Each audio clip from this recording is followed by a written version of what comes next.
Doubts remain when desperate measures are resorted to. What actions could have been taken to avoid the situation? What steps could have prevented my current predicament? I was sure my choices were limited. How do you make an adult realize that his actions risk destroying everything he holds dear? You can't force them to do anything. You can only helplessly witness and deal with the consequences. This is where I found myself. My loving wife believed that this would strengthen us by demonstrating the depth and significance of our love. I took this as evidence of her weak commitment, highlighting her selfishness and condescension.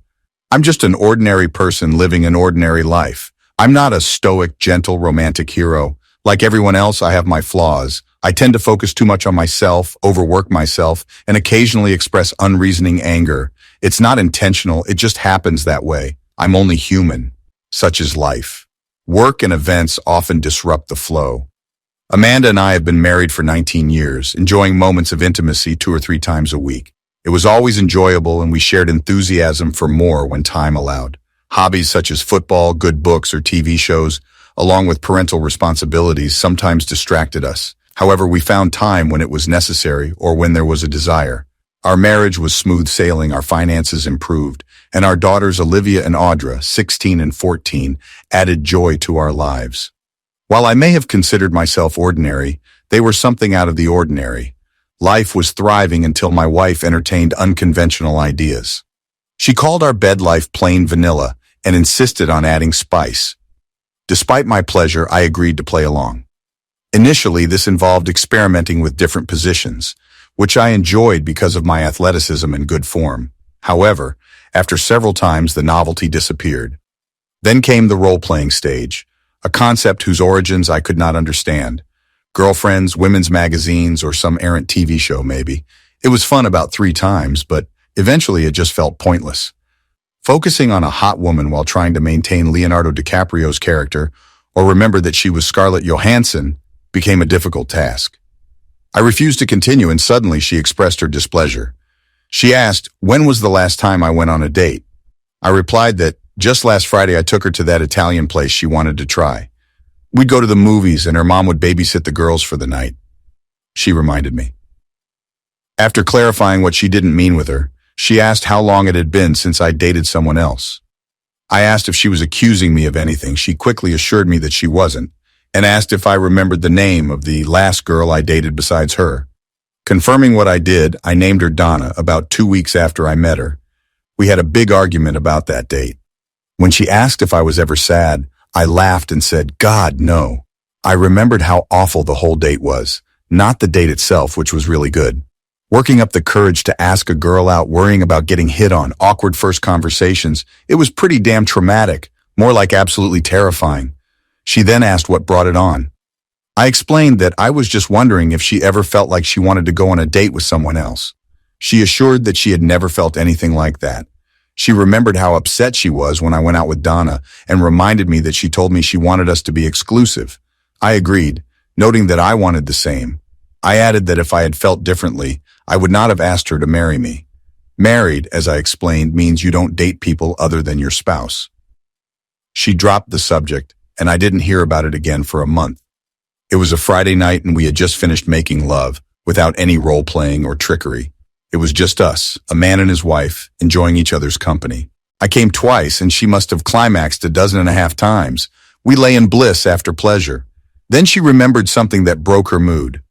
Amanda mentioned the way Zebra was looking at me tonight and suggested I ask her to the dance. Zebra is Amanda's work friend. I assured Amanda that it was flattering but emphasized that I only wanted to dance with her. She shared that she told Zebra that she wouldn't be jealous if I asked her. I replied that it was sweet of her, but I made it clear that I had no intention of asking Zebra to the dance. Amanda then asked if she would be jealous if I danced with another man. I tried to lighten the mood by joking that her brother would be fine, but she didn't find it funny. She clarified that she never mind if I dance with guys who ask nicely and keep their hands where they belong. She asked if there was anyone at the event that I would like to dance with. I replied that I didn't remember anyone asking me, and she accepted my answer, saying she was just curious. I had no idea where this was going, but I was sick of it. Doubting my ability to sleep, I got up and went to the den, engrossed in a video game. She appeared in the doorway watching me for a moment, but I didn't meet her gaze. She went back to bed and I joined her as she slept. All was quiet for 2 months until Angela pushed the party at the White Rhino with a great band. We were all sitting in a large circular booth and Amanda was talking to Sebra Corwin. Amanda mentioned that Sebra wanted to dance and asked if I could be a gentleman and dance with her. Remembering the conversation 2 months ago, I found myself in an awkward position.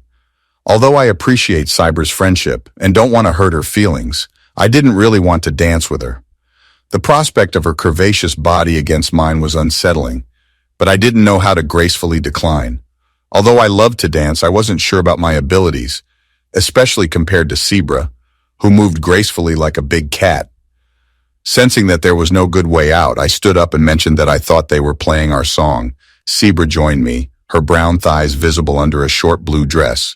When the song ended, the band started a slow number, and I wondered why now. Sebra was snug against me and I could feel her bust on my chest and her black curls almost covering my face. She smelled good, and when she looked up at me, her big brown eyes were like a pool of liquid, and her teeth flashed white against her dark complexion. She wasn't a dark black girl, more like a coffee cream color. After the dance, Sebra expressed her gratitude, mentioning that Amanda said I wouldn't mind dancing with her. I complimented her on her dancing skills, but admitted that I was against it, explaining that although I really liked her and thought she was the sweetest girl I knew, dancing with her wasn't a good idea for me. She giggled and assured me that I was safe with her, expressing her love and admitting that if I wasn't married, she would be all over me. However, she stressed the importance of friendship and suggested that we just enjoy this dance. I gave her a little shake, and we finished the song. When we got back to the booth, Amanda wasn't there. I looked around and saw her black and white dress. She was on the floor with some young Nordic guy laughing in his face, and his hands were lower than they should have been. She noticed that I was looking for her, smiled, and waved at me. I was angry, very angry. Actually, she sent me with Zebra so she could dance with that idiot. I dropped a couple of 20s on the table and headed for the exit. Zebra watched me halfway to the door and then ran after me. I stopped and she, a little out of breath, asked where I was going. I told her that we were being played. Amanda talked about dating other people and asked me if I'd ever thought about it. It was a test, and she prepared me by making me dance with her, giving her an excuse to dance with Romeo inside. She asked what I was doing and if I was going to leave Amanda there. I confirmed my intention to leave her. She grabbed my hand feeling like a heel and apologized. I calmed her down by telling her that I don't like being played any more than her. She asked me to drive her to my house so she could get her car. When we were almost home, my phone buzzed, but I ignored it. Sebra glanced at me when her phone rang and she answered it. She told Amanda that they were almost at my house and explained that it wasn't her idea. She was traveling with us and was not going to be stranded. Sebra warned Amanda not to put her in that position and ended the conversation. She then informed me that Amanda wanted me to come back and get her. I expressed my desire to have a wife who didn't play stupid games, sighing and asking where that came from. Sebra explained that it was Marcy from work who was talking about an open marriage, claiming it would improve their bed life. She and her husband Herb barely spoke and spent their time trying to get their friends involved. Amanda fell for it, and Sebra thought she was trying to set us up. I was surprised when Sebra mentioned that Amanda knew she loved me and was always attracted to me. I almost choked and apologized for the awkward situation. Sebra said she found me wonderful but pointed out that I was a one-woman guy who didn't know how to share toys. She reassured me by asking why she should be sorry, since she had nothing to do with Amanda's actions. I had the opportunity to dance with the man of my dreams, and I did not regret it. I assured her that I would let her know what happened, and she left in her car. Entering the house, I thought for a moment, then gathered my things from the master bath and moved them to the one in the guest room. I also took out my work stuff and put it in there. After locking the door, I went to sleep, perhaps thanks to the drinks I had consumed. I was partially awakened by the slamming of the door downstairs and the echo of footsteps in the corridor. The doorknob to the bedroom turned several times, after which there was a knock on the door.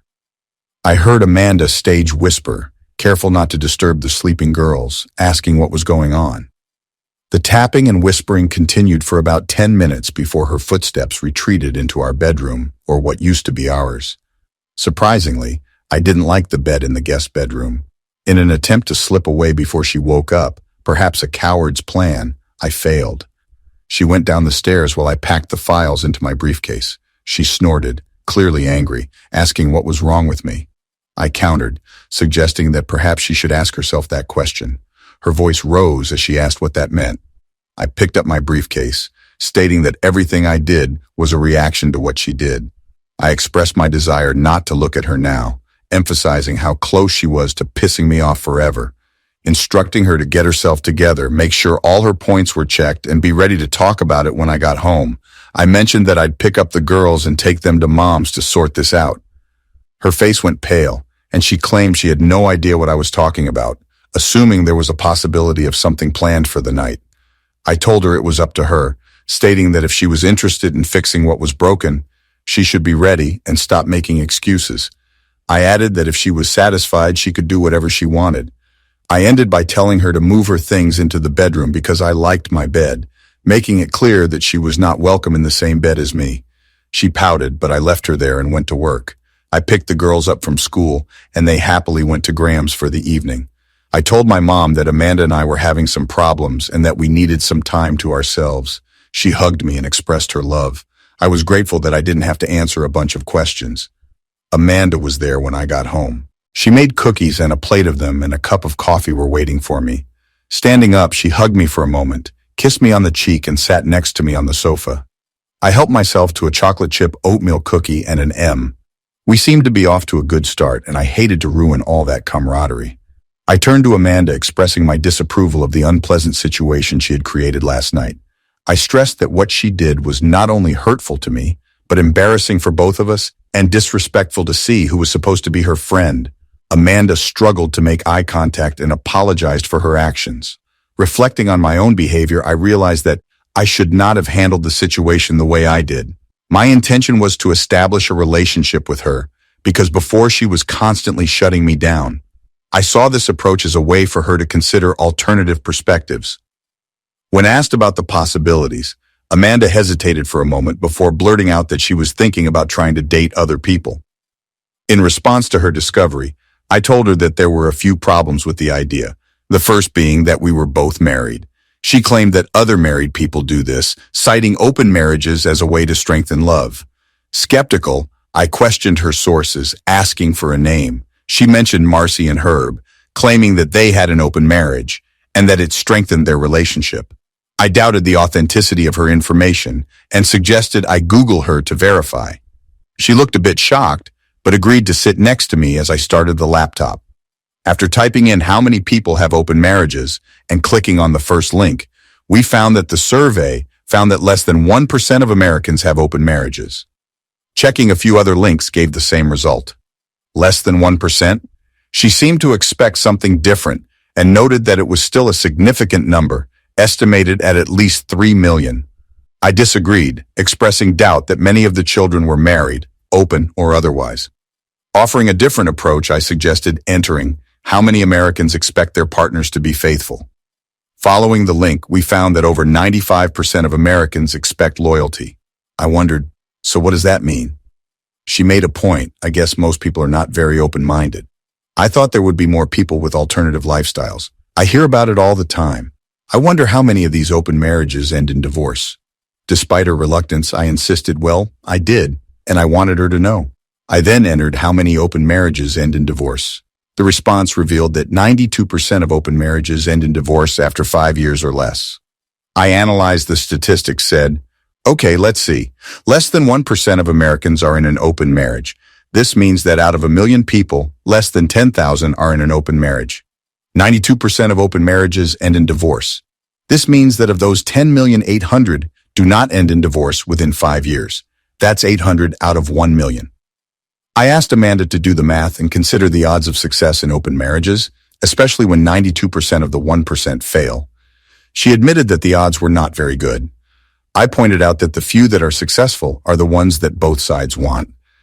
I directed her to the screen, emphasizing that 100% of marriages where one party is forced to do this end. I made it clear that our situation fell into that category because I didn't want to get involved. I explained how my feelings of hurt, competition, jealousy, insecurity, betrayal, and insecurity would affect us if I let it. I said that the only reason I would put up with such sickening nonsense was if I was desperate to keep her. But I reassured her that I wasn't that desperate. I mentioned that I was attracted to other women, referring to the meeting last night. I said that if I were a miserable loser or a sick person, I would be interested in playing her game, but I clarified that I am not that kind of person. I made it clear that I'd rather have her shoot me in the head than break my heart. Amanda weakly replied that she didn't think everything on the internet could be believed. I backed her up by saying that a lot of it was probably misinformation, especially the part that a lot of people have open marriages, which I assumed she shouldn't believe. I questioned her trust in Marcy, asking if she believed everything Marcy told her, and pointing out Marcy's history of multiple divorces. When Amanda didn't know about Marcy's husband, I pressed on after learning that Marcy was divorced 4 times. I noticed in disbelief that Amanda was taking marriage advice from a 4-time loser, to which she protested, explaining that Marcy and Herb have a strong marriage. Disgusted by this situation, I asked Amanda about the source of all this information. She revealed that Marcy talked about it all the time, and I also found that Marcy and Herb barely spoke to each other as they spent their time trying to bond with their friends. Expressing my frustration, I questioned Amanda about her actions, asking her how she thought this situation would end. When she suggested that our bed life had been stale lately, I disagreed, saying that I was perfectly happy. I went on to point out that her desire to play games made the situation strange, mentioning the last time and how she had climaxed 6 times. I asked if these were Marcy's ideas, and her face confirmed that they were. I reacted sharply, expressing disbelief and disappointment, emphasizing our strong marriage and rejecting the idea. She argued that it could be good and exciting, offering to share experiences. I responded by calling it a nightmare and challenging her claim about male fantasies by suggesting she Google it. I made it clear that any involvement in such matters would mean the end of our relationship. Amanda looked shocked and demanded to know what we had been through. She questioned whether this meant divorce and expressed disappointment that she thought our marriage meant more. I echoed her disappointment by expressing doubts about the strength of our marriage based on her discussion of such matters.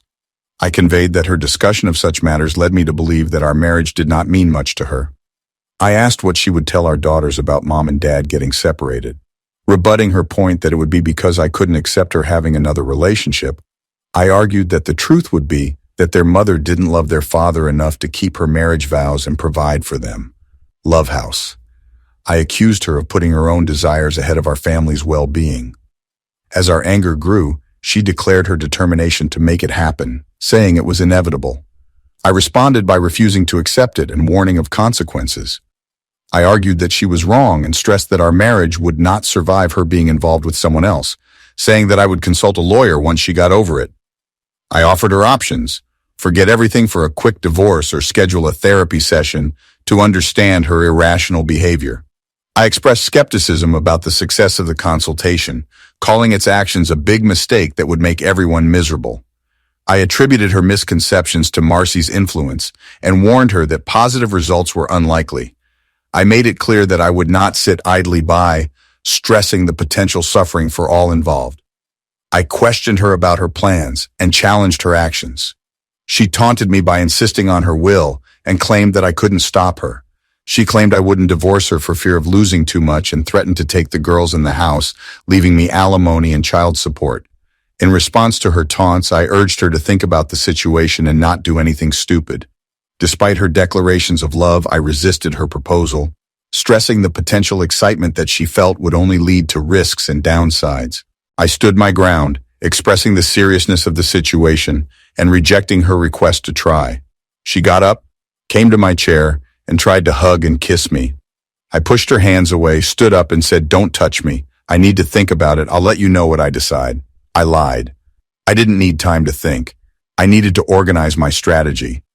She was probably right about the complexities of divorce. The whole system is broken. I had to make some moves.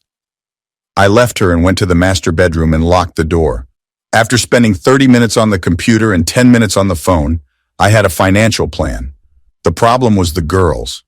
According to the law of the state of Georgia, where we lived in Atlanta, children over the age of 14 choose their own custodial parent. I was sure of Audra, my dad's princess. Olivia loved me, but she also had a lot of respect for her mother. I doubted Audra would go with Amanda and hoped Olivia wouldn't want to be separated from her sister. I bet if I could let them know Amanda's plans and how she was going to use them as leverage for this open marriage, They would want nothing to do with her. It was cynical and I hated every thought I had, but I wasn't the one changing the rules. If Amanda had come to me before our marriage, expressed her desire to be faithful for 19 years, and then explore other relationships, would I have married her? Definitely not. I would leave immediately. She knew it, and she would have done the same. She wanted to change the rules and force me to follow them using extortion tactics. The conversation unfolded 2 nights later, and Amanda began with an apology that I wasn't inclined to accept. I asked her about her decision to see a therapist and attend marriage counseling. When she denied that she had any problems and blamed me for planning to be with other men, I countered by pointing out the contradiction. She insisted that she wasn't planning anything specific, just suggested that we had an option if it came up. In response, I shared a different perspective, revealing that I had had opportunities to cheat occasionally over the years, but had resisted because of my commitment to a faithfulness plan in my marriage. I emphasized the importance of planning for a successful marriage and criticized her lack of commitment. I expressed concern about the impact on our promises to each other, to our children, and even to God. Despite her hissing response, I wondered how the girls would feel about her betrayal, assuring her that she wouldn't tell them anything. Later that day, Amanda threatened that as a mother, she would surely get custody of the children, ensuring that I would never see them again. She promised to make the visits more difficult, warning me not to say a word to them. After a heated exchange, she glared at me, stormed away, and created enough of a commotion that everyone on the stairs could hear a couple of faint sighs and muffled sobs. When I reached the stairs, the girls were gone. I went into Audrey's spare room and walked down the hall to Olivia's room where I heard hushed voices inside. After knocking, Olivia asked what I wanted and I asked to come in. She opened the door and they were both obviously crying. Sitting between them, I hugged them both and expressed my regret that they had to witness such a conversation. I explained to them my belief that they would not believe me unless they heard the conversation themselves. Olivia calmed me down by telling me it wasn't my fault, putting the blame on her mother. She said she didn't believe me at first, but now she understood the situation. Audra expressed disbelief at her mother's actions, asking how she could do this to me and them. I admitted that I didn't know the exact motivation, saying that Amanda was under the influence of negative influences at work and made a firm decision to go with it. I shared my unsuccessful attempts to dissuade her and pointed out that she didn't care. Concerned for her well-being, Audra asked if Amanda was unwell, to which I replied that I had no idea of her current motivations. I mentioned that I offered therapy and marriage counseling, but Amanda showed no interest. Audra asked what they should do, and I advised them not to do anything yet. I explained my plan to wait until Amanda believed I had given up, expecting her to go on a date. At this point, we were ready to leave, and I expressed my doubts about her willingness to listen, even if I tried to talk her out of it. I asked them both if they agreed with my decision, or if they wanted to stay with their mother. Audra exchanged glances with her sister before declaring, "No, Dad, we're coming with you." My heart soared to find solace in the support of my children after 19 years of frustration.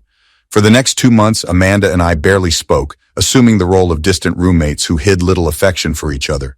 The spare bedroom became her sleeping quarters, while I occupied what had once been our shared space. Despite my efforts to engage her in conversation and dissuade her from her chosen path, our interaction was strained. One evening, when we were working together in the garden, I broached the subject. I questioned the success of her plan, asking if our marriage was really going strong, where the passionate lovemaking she imagined was, and if the situation was as exciting and fulfilling as she expected. She glanced at me, and for the first time I noticed a hint of doubt in her eyes, which quickly gave way to anger. She responded by claiming that the situation was a result of my behavior. I expressed my disapproval of my wife's plans to interact with others, stressing that I do not welcome this scenario. In response, she insisted that it was my fault. During our heated conversation, she practically screamed that I needed to look at the positive side of the situation. According to her, everything could be perfect if I let go of my stubborn pride. I questioned the idea of perfection and who it would be perfect for. From my perspective, the current situation was far from ideal and certainly not favorable for me. I disputed her claim that she loved me more, emphasizing that my love for her was expressed by giving her freedom while maintaining my affection. I saw her desire to explore and push boundaries more as selfishness than love. I made it clear that my love for her was reflected in my decision not to engage in relationships with others, and if she truly loved me, she would have done the same. I asked Amanda about when she stopped loving me, to which she tearfully denied and claimed that her love for me had grown. I challenged her idea of love, believing her actions were akin to stabbing me in the heart. In response, she flew into a rage, announcing her intention to go to the club with a colleague, Bill White, Friday night. She insisted that I join them, promising that it would be an exciting experience. I reluctantly agreed, stating that since she was going to do it anyway, I might as well go. As she rushed across the garden, she gave me a big hug, thanking me for my willingness to participate. Despite her assurances, I was already filled with regret, finding the situation unbearable. Thinking about helping C, I decided to call her. It became clear that C was furious after learning of the plan. She expressed her anger by saying that she had no idea she was being framed to be with me when Mandy asked her to go clubbing with Bill White. After hearing the slang number, she vowed to stand up to Mandy. When I asked for her help and trust, assuring her that I needed her help at this critical time when I was about to leave Mandy, C initially expressed her disbelief. After calming her down, I explained my plan to pretend I was okay with the situation and asked her to play along by going home with me. She hesitated a bit before asking what I meant. She laughed and questioned the sincerity of my plan, doubting that it might be a sneaky plot to drag her into my house. Amused, I admitted that this was indeed the plan and clarified that I needed her help transporting the girls to my new place while I removed our belongings from the house. Surprisingly, she found the vengeful aspect of the plan attractive and agreed to take part. Throughout the week leading up to Friday, Amanda dealt with intimate moments like there was no tomorrow. On Friday, before I left for work, I stressed again whether she was absolutely sure about the decision and suggested that she could still cancel the plan. I reminded her of the pleasant week we had spent together. However, she remained firm, assuring me that we could discuss it later if needed. She thanked me for my willingness to follow her plan and assured me that the next night would be better. She danced out of the bedroom. She knew I would love it. Right, I thought bitterly. Let's end this day. When Sebra walked into the house on Friday night, she was nothing short of stunning. Amanda was cute, petite, and slim, with a sweet face that belonged to a teenager. Sebra was in a completely different league. She was tall and had those bubbles you hear so much about and almost never see. Amanda was a little flat there. Sebra wore a short, skin-tight red sequined sheath dress and looked stunning. I was wearing a sports coat, black pants, and a cropped t-shirt under the coat. When she came in, she playfully commented on my clothes, assuming I was trying to seduce her. I made it clear that it was strictly a working day that evening and postponed such intentions for another time. She regretted the missed opportunity by mentioning that she was wearing a thong, thinking I would like it. I playfully asked her to show me. Pulling her closer, my hands gripping the hem of her dress, I teasingly lifted her up my legs to her alluring figure. She warned that Amanda could enter at any moment, but I persisted, stressing the need for Amanda to think I was in on her game. We shared a moment of laughter as I continued the playful interaction. As I was about to appreciate the wonderful view that opened before me, Amanda suddenly entered the room. There was a moment of surprise and Sebra quickly adjusted her dress. Amanda greeted us with a smile, commenting on the obvious early start to our evening. I replied with a joking suggestion that she and Bill should get a room. Amanda grinned at us, picked up her clutch, and we headed out for the night. Bill met us at the club. I don't think the evening started the way he expected. I shook his hand and just crushed it. I've been powerlifting for years, and one thing when you lift without straps is that it gives you a good grip. I saw his knees start to go weak and let him go. You could tell he wanted to whine and nurse his hand, but his macho image wouldn't allow it. He was one of those handsome boys. Have you ever noticed that as men approach what some women would call the ideal, the odds of having a barber or a Scientologist increase almost to infinity? Watching Bill, I drew a parallel with Tom Cruise. Curious, I asked if he was a barber, to which he smiled and dismissed the idea, stating that barbers are mostly gay. Acknowledging this, I mentioned L. Ron Hubbard and disclosed my affiliation with Scientology for 6 years, explaining that I was testing the theory. Sebra, having heard my theory earlier, was on the verge of choking and seemed ready to roar. Looking at Amanda, who was visibly red with anger, I realized that I may have shared too many private theories with Sebra, Deciding to change the subject, Seabra offered to find a booth and strode away, with Mr. Bill following at a safe distance.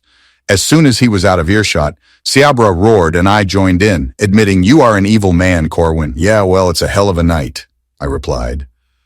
Encouraging her to get a hold of herself and act like she was seducing me, Seabra convincingly played her part. By the time we got to the booth, I found myself completely seduced. Having danced with her twice, she showed off anything but being reserved right on the dance floor. Amanda was busy with Mr. Bill on our way back, and I asked Seabra, "Are you ready for the big show?" She looked at me with her raised eyes, an expression in them that showed that this was not just a game for her. They were huge and bright brown, and I felt like I was going to fall into their depths. I watched as those full, voluptuous lips parted slightly and her small, pointed tongue wet them. I couldn't resist. I had to taste it. It exceeded all my expectations and more. Suddenly I heard a noise, and Amanda and Mr. Bill slid back into the booth. "Oh no!" I exclaimed in my best Saturday Night Live voice impression. "Look who's back!" The zebra grabbed it, and so did Amanda, but Mr. Bill didn't notice. The zebra laughed, telling him not to do anything bad to him. Amanda's face changed, puffing up like a puffer fish, and the smug smirk disappeared. I told them that Zebra and I were going to leave. I bid them have some fun, and Amanda led us to the door. She asked how I was pointing out that I used to act like an idiot. I replied that I was fine and suggested that Mandy consider leaving with me. I suggested I go home and try to figure it out. I warned that if she stayed, it would be the final decision.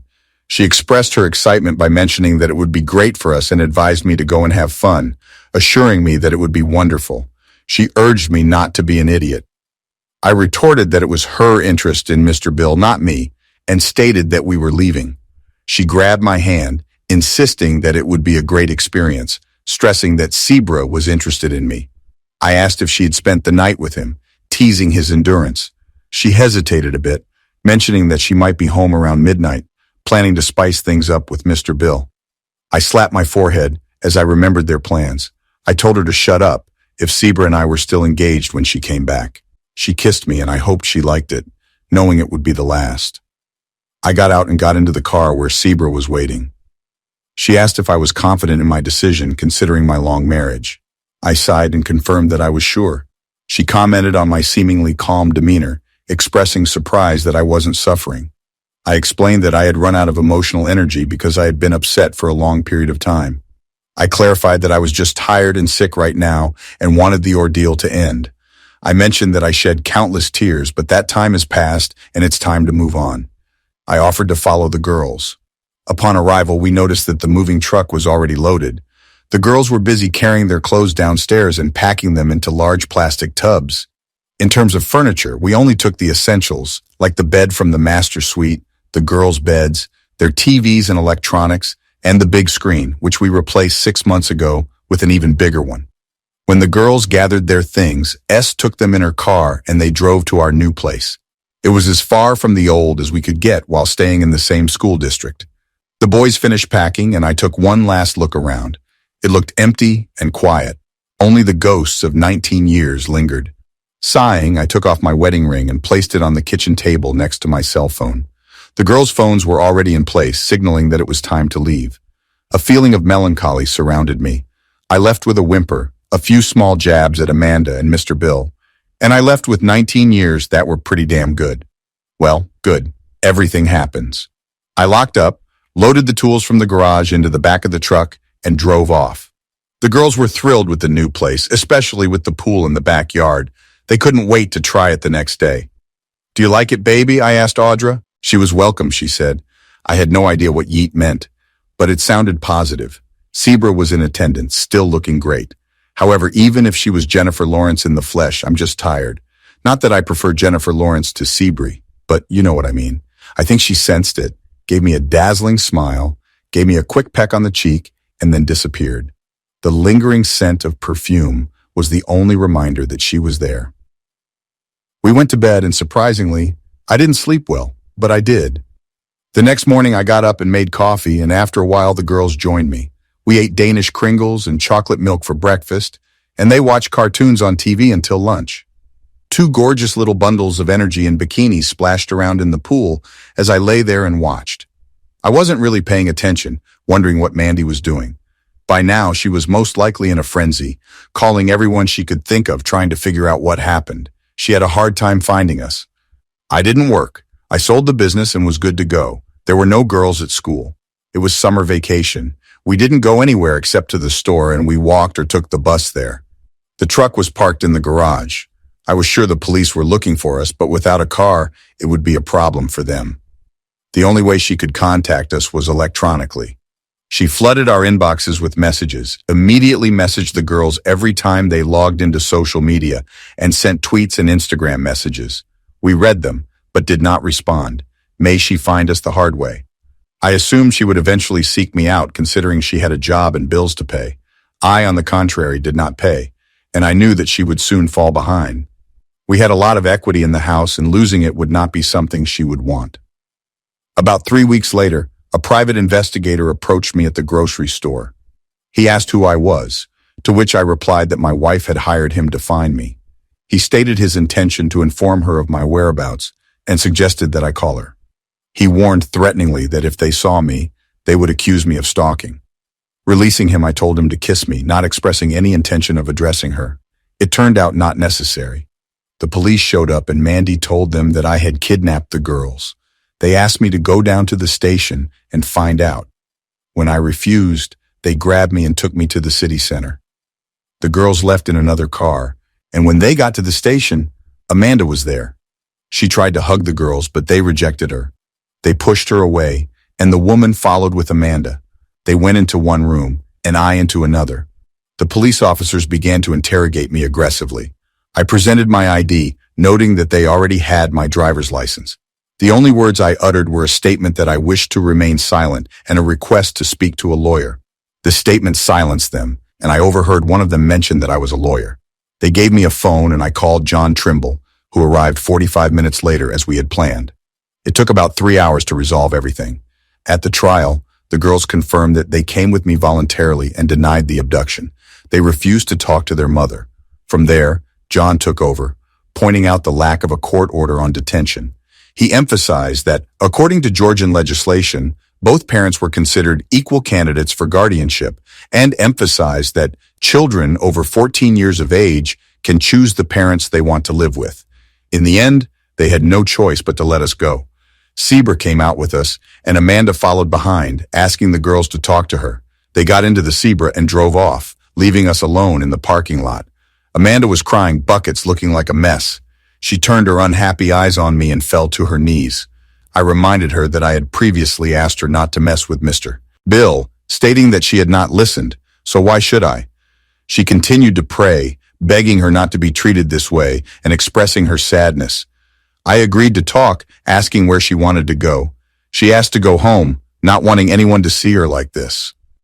I offered to go to my house because I didn't want to go to her place and I didn't know who she was involved with there. She sobbed a little in horror but nodded her head, agreeing to go to my house. She said, "Okay, Corwin, whatever you want, but this is your house too." I didn't argue with her. She offered me to go with her, but I declined, deciding to call a taxi instead. She followed me home. Knowing that the girls were with Zebra and spending the night, I greeted Amanda and brought her a cup of coffee. We were sitting at the bar and there was an awkward silence. The silence hadn't been awkward between us since our third date, but it sure was now. After a while, she asked what I wanted, and I asked if I had mentioned wanting anything. She elaborated by asking what she needed to do for me to come home and see the girls. I replied that I couldn't control her seeing girls. It was their choice. She accused me of poisoning the girls against her and suggested that Marcy might have told me about it. I asked if Marcy was the oracle of all wisdom. She repeated her question, asking what I wanted. I noticed that the funniest thing was that I didn't say a word about her to the girls. The only thing I told them was that I was leaving and they had to decide who they wanted to live with. As she continued to ask who had told them, I discovered that she had told them. Confused, asked if she would say anything. I reminded her of the night in the living room when she had threatened me and pointed out that the girls were sitting on the stairs, listening to her every word.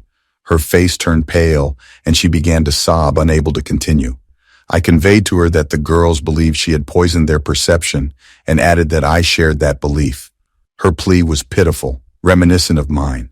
I responded callously, expressing indifference to the situation with the girls, stating that she had messed things up and needed to be fixed. When she asked what she could do with me, I suggested that she file for divorce. She insisted that she did not want a divorce, she just wanted me to come home. I claimed that I consider myself already at home, clarifying that I do not live with her. She apologized, admitting it was a mistake to put me in this situation, and expressed regret. She apologized, suggesting she see a marriage counselor or therapist. In response, I explained that the problem is not that I don't want it, but that she does. I demanded that she file for divorce and warned her that if she did not do so within a few months, I would take the initiative. I made it clear that I don't want to have anything to do with her. I consider our relationship irreparable. Furious, she called me a fool, accusing me of taking all our money, selling the business, and emptying our bank accounts. I defended my actions by saying that I sold the business at a significant loss and only took the money I made. I stressed that I didn't have a penny left. It was all really accurate. I stashed the money safely in an offshore account, realizing that it was very important to do so before the divorce proceedings began.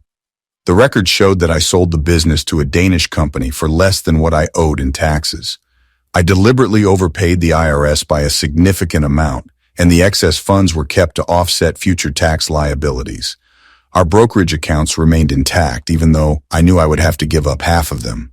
To secure the girls' financial future, I have created a trust for them, ensuring that they will be financially comfortable for the next 3 months. As part of my strategy, I frequented the various grocery stores, Walmarts, and convenience stores around town. Using my debit card, I made it a point to request cash back whenever the machine prompted me to do so. I received $60 to $80 in cash from multiple stores in town, with 3 people involved in each transaction. This strategy could quickly accumulate a significant sum. The transactions were legitimate, and I had a large stack of cash stored in an old trunk in a storage building, ready to be used as soon as the coast was clear. As I approached Amanda, I informed her that she could have the house. The equity accumulated in it was enough for her to sell, get rid of the mortgage, and manage for a while. I suggested that after selling the house, she might consider moving in with Mr. Bill, wondering aloud about his wife's reaction to such a prospect. Amanda gasped, claiming she didn't know his marital status. I pointed out that her desire to have an open marriage showed a lack of concern about his marital status and advised her to move on, urging her to file for divorce.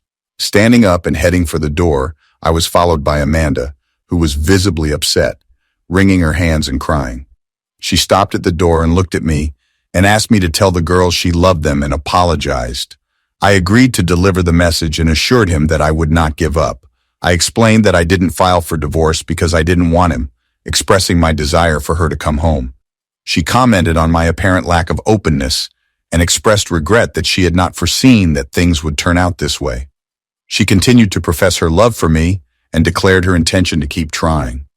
I was too tired to argue with her. I saw her outside the door, took a moment to compose myself, and called Sebra. Brought the girls home, but she didn't come in. Audra and Olivia were very upset and even angrier at their mother than before, if that was possible. I knew that they would not take the message from Amanda that I brought to them at all, so I decided to sit on it for a while. 2 days later, Amanda showed up around 4:30 with dinner. She made chicken tetrazzini with French green beans and a big basket of garlic bread. Olivia opened the door. Amanda tried to hug her and got a stiff hand for her trouble. Amanda greeted me, calling me baby, and Olivia took notice.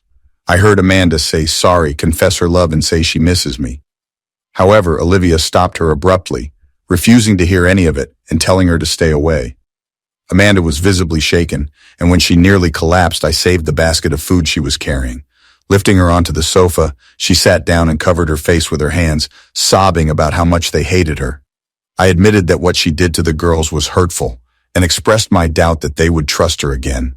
Although I sympathized with her pain, I stressed that re-establishing any relationship with the girls would be her responsibility, not theirs or mine. She mentioned cooking dinner and looked at me pleadingly. Even though I knew it was her, I decided to help. I offered to talk to the girls while she found the dishes in the kitchen. Upstairs, the girls were furious, expressing disbelief at Amanda's appearance and thinking that if they were fed, they would be fine. Audra expressed her anger, saying that Amanda had destroyed their family. I sympathized with Audrey as I explained that Amanda had thrown a hand grenade and now had to deal with the consequences. Despite Amanda's misconception that I was the problem, I assured the girls that my love for them remained the same. I gave them the option of staying with me or being with my mother, stressing that my love for them would never diminish. Olivia expressed her strong distaste for eating with her mother, stating that she would rather hang herself. The girls confirmed their decision to stay with me, and we hugged. I proposed the idea of going out to eat with their mother and trying to be civil.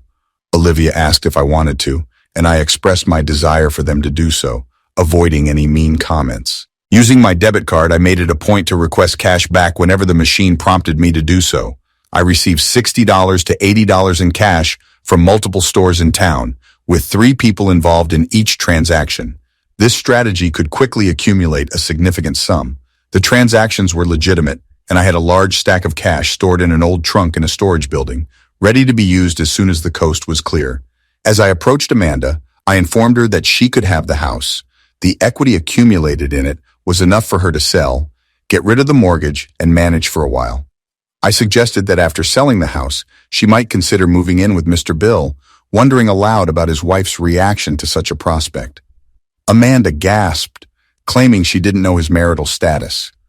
I pointed out that her desire to have an open marriage showed a lack of concern about his marital status and advised her to move on, urging her to file for divorce. Standing up and heading for the door, I was followed by Amanda, who was visibly upset, wringing her hands and crying. She stopped at the door and looked at me and asked me to tell the girls she loved them and apologized. I agreed to deliver the message and assured him that I would not give up. I explained that I didn't file for divorce because I didn't want him, expressing my desire for her to come home. She commented on my apparent lack of openness and expressed regret that she had not foreseen that things would turn out this way. She continued to profess her love for me and declared her intention to keep trying. I was too tired to argue with her. I saw her outside the door, took a moment to compose myself and called Sebra, brought the girls home, but she didn't come in. Audra and Olivia were very upset and even angrier at their mother than before, if that was possible. I knew that they would not take the message from Amanda that I brought to them at all, so I decided to sit on it for a while. 2 days later, Amanda showed up around 4:30 with dinner. She made chicken tetrazzini with French green beans and a big basket of garlic bread. Olivia opened the door. Amanda tried to hug her and got a stiff hand for her trouble. Amanda greeted me, calling me baby, and Olivia took notice. I heard Amanda say sorry, confess her love, and say she misses me. However, Olivia stopped her abruptly, refusing to hear any of it and telling her to stay away. Amanda was visibly shaken, and when she nearly collapsed, I saved the basket of food she was carrying. Lifting her onto the sofa, she sat down and covered her face with her hands, sobbing about how much they hated her. I admitted that what she did to the girls was hurtful and expressed my doubt that they would trust her again. Although I sympathized with her pain, I stressed that reestablishing any relationship with the girls would be her responsibility, not theirs or mine. She mentioned cooking dinner and looked at me pleadingly. Even though I knew it was her, I decided to help.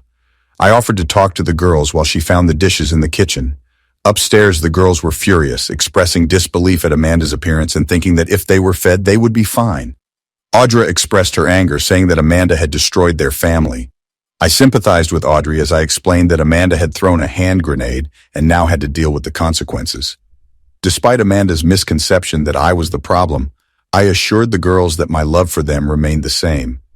I gave them the option of staying with me or being with my mother, stressing that my love for them would never diminish. Olivia expressed her strong distaste for eating with her mother, stating that she would rather hang herself. The girls confirmed their decision to stay with me and we hugged. I proposed the idea of going out to eat with their mother and trying to be civil. Olivia asked if I wanted to, and I expressed my desire for them to do so, avoiding any mean comments. They agreed to be polite, but intended to express their feelings. The dinner turned out to be extremely clumsy. Amanda tried to engage the girls in conversation, but they responded curtly. After the meal, we cleaned up, packed away Amanda's dishes, and she got ready to leave. When Amanda asked Audra for a hug, Audra refused, stating that Amanda was no longer her mother. Both girls went to their rooms without saying another word. Amanda was clearly distraught and took about 30 minutes to pull herself together and leave. Despite feeling sorry for her, I took no responsibility for the situation. I found pleasure in the turn of events, enjoying every minute. She continued to come about once a week, and the girls kept destroying her hopes. She did not file for divorce and continued to try to persuade me to return to her. After 6 months, I filed. When the divorce was final, I think Amanda finally realized we were done. The court granted her visitation rights, and every time she wanted to visit, there was something that prevented the visit from happening. I certainly hoped she found someone who matched her open life. I probably had. I am not married yet. I have dedicated my life only to my girls.